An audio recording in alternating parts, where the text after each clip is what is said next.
the evidence. You want to get to some callers?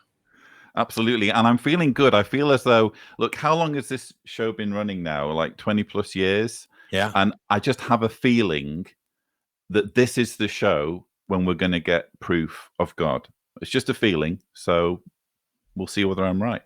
Well, I bet it doesn't happen from the first call, because the first caller I'm taking is an atheist named Dave in Austria who wants to correct me on something. And so let's get the corrections out of the way. How you doing, Dave? Welcome. You're on with Lloyd and Matt.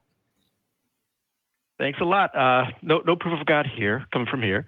Hey, I'm currently geographically closer to Lloyd than Matt is here in Vienna. Yes. Cool. So the thing I want to correct on is, as I told the call streeter, is please stop. Stop asking Christians who defend slavery to be your slave. Now, as a shorthand, I like to call them slavers, just as you call flat earth defenders flat earthers. There's a little more to it, but whatever, I'll get to it later. What happens is they always try to say, well, not always, but they sometimes try to say slavery wasn't so bad back then. And they often use the phrase, it was a different time, implying that the circumstances of biblical times were so harsh that slavery was occasionally preferable to, for example, homelessness. And I know it's a weak argument to start with, but what I think gets missed in these cases is this: for whom is slavery not so bad or not the same or preferable in whatever circumstances? Now, I don't believe that they're speaking to the perspective of slave owners. They're implying that it was not so bad for the slaves. And I think it's reasonable to assume, and maybe I'm wrong, but I think that many or most of these slavers, the Christians who defend slavery, are making the comparison from the slave's perspective. And even if I'm wrong, it's still important. There's important reasons that you insist that the slave's perspective argument is a backwards approach, and it's not appropriate for the debate on whether it's immoral or moral or amoral. And here's why. Those passages in Exodus and the others that we often cite, I include myself now, I often cite them as well, they don't instruct the reader on how to be a slave. The New Testament does. But the ones we talk about, the brutal ones, are not instructions on how to be a slave. They endorse how to be a slave master. So once you asked the woman from Pennsylvania, would you come here and be my slave? And she agreed. But what I was saying is that this is the wrong question. Why? The right questions are, why? Because first of all, because that's not what the commandments are for. The commandments are for how to be a slave master. But more simply, it's a commandment.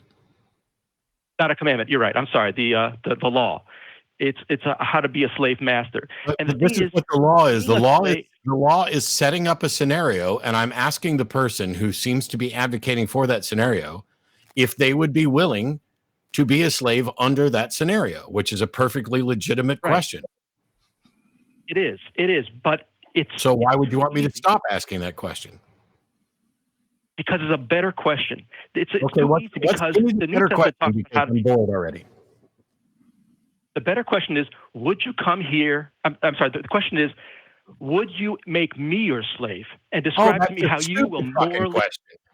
That is a stupid fucking question. Hey, since you're such a big fan of slavery in the Bible, would you come here and enslave me under those things? They would say yes and think they're a kind slave master. That question doesn't expose any potential hypocrisy at all. So that's the worst of the two questions. It does explain. I'll tell you why, because a follow-up question is, describe how you will morally enslave me in those rules. As a Christian, how is that moral? They will just have to say that they will follow the law that is laid out in the Bible in how they treat me as a slave. Right. And so then what they need to say is, if I beat my slave as the person, as the slave owner, if I beat my slave with a rod and he dies after a few days, I'm not to be punished, and that's moral and correct. If I make my male slave, take my male slave and get him married, yada, yada, I keep his wife, his children, and that is moral. This is a waste of time. I completely vehemently disagree. The question you're suggesting I replace, it doesn't accomplish a thing.